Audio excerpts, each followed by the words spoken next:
Teach Me Please avec Faustine. Aujourd'hui, on parle bouquin. Quel univers découvrir en anglais, en lecture et surtout, comment s'y prendre. Cette vidéo-là, elle est parfaite pour vous, petits parents. Allez, c'est parti.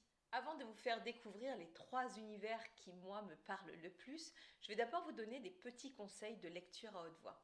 La première chose que je peux vous conseiller, c'est de vous lancer. Évidemment, ça paraît basique comme ça, mais soit de vous lancer en amont, avant même de commencer le livre avec votre enfant, peut-être vous faire une lecture personnelle, rien que pour vous, même si c'est dans votre tête, pour que vous soyez plus à l'aise pour la lecture à haute voix. Sachez en tout cas que lorsque vous faites la lecture à haute voix en anglais à vos enfants, il n'y a personne dans la pièce qui vous juge, d'accord? À part votre voix intérieure qui va vous dire oh, « je suis pas sûre de la manière dont ça se prononce », on n'a pas besoin que ce soit parfait, on a juste besoin que ce soit fun. D'accord? Ça, c'est la clé de la réussite pour que nos enfants aiment l'anglais et que ce ne soit pas seulement une matière à l'école. Il faut que ce soit fun, il faut que ça vienne du cœur et il faut que vous preniez plaisir à faire cette petite lecture à haute voix. Alors, c'est l'occasion pour vous de tenter votre prononciation.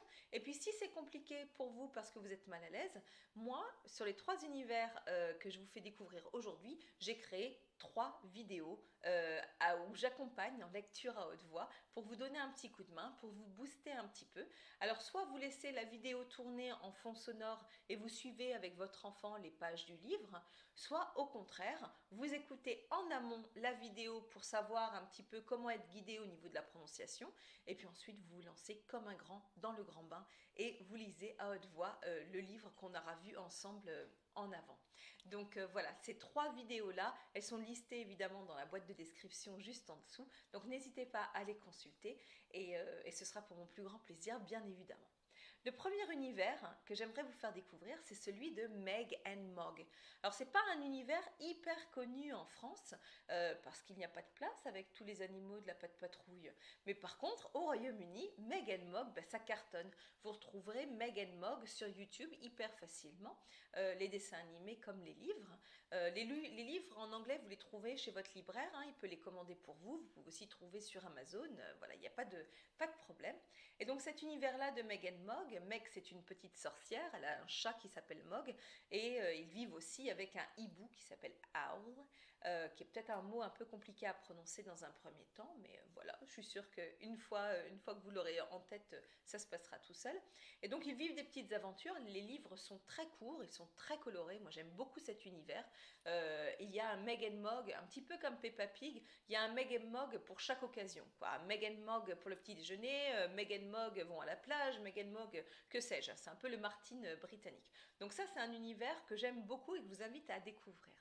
Le deuxième univers que j'adore et que je suis sûre va vous ramener en enfance, c'est l'univers de Eric Carle avec le Very Hungry Caterpillar.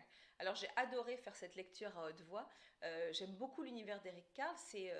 Il a aussi fait Head to Toe. Voilà, c'est un livre que j'utilise beaucoup en classe et que mes collègues de classe de maternelle utilisent beaucoup aussi parce que les enfants le connaissent bien. Donc le Very Hungry Caterpillar, j'adore parce qu'en fait on retrouve des éléments de langue qui sont hyper utiles. On retrouve les jours de la semaine, on retrouve des quantités, on retrouve du vocabulaire autour de la nourriture. Et puis les dessins sont super mignons, c'est des dessins pleins de couleurs. Voilà, je sais que les enfants accrochent beaucoup avec cet univers et moi aussi. Et le dernier univers dont je vais vous parler, c'est le number one dans mon cœur. Ça, c'est l'univers de Julia Donaldson. Et voilà, c'est une auteure qui a écrit Gruffalo, c'est le livre dont on va parler, mais aussi Room on the Broom, qui est un livre que je fais chaque année avec mes élèves. Et donc l'univers de Gruffalo, c'est une souris qui manque de se faire manger par des animaux, des prédateurs. Et à chaque fois qu'elle manque de se faire manger, elle leur dit bah non, vous pouvez pas manger parce que moi je m'en vais de ce pas voir le Gruffalo. Et donc elle est très fière d'elle parce qu'en fait c'est un animal qu'elle invente au fur et à mesure. Plus elle rencontre des prédateurs et plus elle donne des détails sur ce monstre qui est en fait son ami imaginaire, jusqu'au moment où elle le rencontre pour de vrai, le Gruffalo. Donc il existe évidemment le film qui passe régulièrement sur France Télé. Tous les hivers, je pense que ça passe sur France Télé, The Gruffalo. Il y a aussi l'univers de Stickman, qui est le même auteur, la même auteure.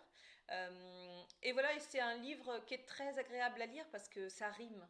Et voilà, et moi je trouve que c'est toujours chouette quand on est l'adulte lecteur d'avoir des rimes. Ça nous fait, c'est vraiment comme une berceuse en fait, hein, ça nous berce beaucoup quand on lit à haute voix. Donc voilà, moi c'est ces trois univers que j'aime beaucoup. Et je vous invite du coup à découvrir les vidéos en description parce que ça peut être un bon outil. Soit vous êtes à l'aise avec la lecture à haute voix et auquel cas, ben, vous pouvez accompagner vous-même votre enfant, soit vous n'êtes pas à l'aise et à ce moment-là ça peut être une lecture à accompagner, soit vous n'avez pas le livre avec vous et à ce moment-là vous mettez la vidéo YouTube avec l'écran, mais vous n'êtes pas obligé de mettre l'écran, vous pouvez juste mettre ma voix qui lit à haute voix. Donc voilà, j'ai vraiment pensé à ça comme une lecture accompagnée pour vous aider à faire découvrir l'anglais autrement à vos enfants. Je vous invite aussi évidemment à vous inscrire, à vous abonner à cette chaîne puisque il y aura de nouvelles vidéos avec des nouveaux jeux et des nouvelles thématiques et des nouveaux conseils pour que l'anglais ce soit toujours un moment fun parce que ben moi c'est ma passion, je pense que ça se voit. Je vous retrouve très vite pour de nouvelles aventures, n'hésitez pas à vous abonner. À très vite.